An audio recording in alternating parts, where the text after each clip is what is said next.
Hi, students! Eu sou a professora Juliana Arruda. Sejam todos bem-vindos a mais uma aula. Na aula de hoje, vamos falar um pouco sobre o Present Perfect. O Present Perfect, ou presente perfeito, é um tempo verbal que expressa ações influenciadas pelo presente, ou seja, essas ações ainda estão acontecendo ou foram concluídas recentemente. São ações que começaram no passado e que continuam no presente. O Present Perfect pode ser usado para indicar ações que começaram no passado e que foram prolongadas até o presente. Na língua portuguesa, não há nenhum tempo verbal equivalente ao Present Perfect. Exemplo: I have been living in Rio de Janeiro since 2010.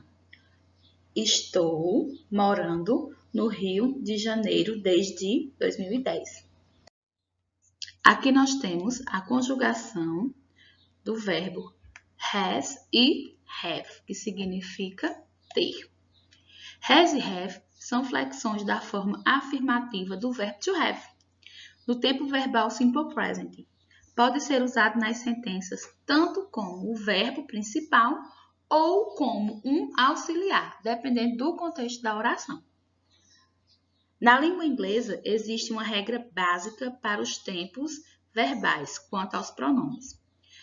Lembra que alguns verbos mudam quando são conjugados na terceira pessoa? Pois é, com has e have não é diferente. Has é usado para os pronomes pessoais na terceira pessoa. He, she, it. E o have para os outros pronomes. I have, you have, they have. Por vezes, o tempo em que as ações acontecem é indicado pelos seguintes advérbios: our, it, ever, just, never, always. São exemplos de alguns advérbios que indicam que as ações estão acontecendo. Forma afirmativa.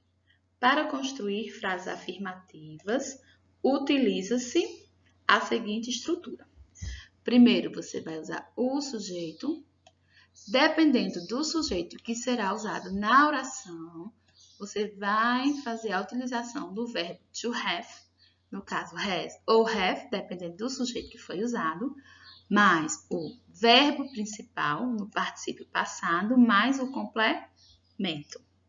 Aqui nós temos alguns exemplos, de um verbo, do verbo visitar. Forma negativa. As frases negativas incluem o not após o verbo auxiliar e seguem a seguinte estrutura. Primeiro vem o sujeito, depois o verbo auxiliar has ou have, dependendo do sujeito da oração, depois not mais o verbo principal no particípio mais o complemento. Forma interrogativa. Para fazer perguntas, é necessário inverter a ordem do verbo auxiliar na frase, ou seja, ele é posicionado antes do sujeito. A forma interrogativa do Present Perfect segue a seguinte estrutura. Primeiro vem quem? Primeiro nós temos o verbo auxiliar, has ou have, depois o sujeito, mais o verbo principal no particípio passado. E sem esquecer a interrogação. Então é isso, gente. Encerrando mais um momento, temos aqui uma citação de Paulo Freire. Ensinar não é transferir conhecimento, mas criar as possibilidades para a sua produção ou a sua construção.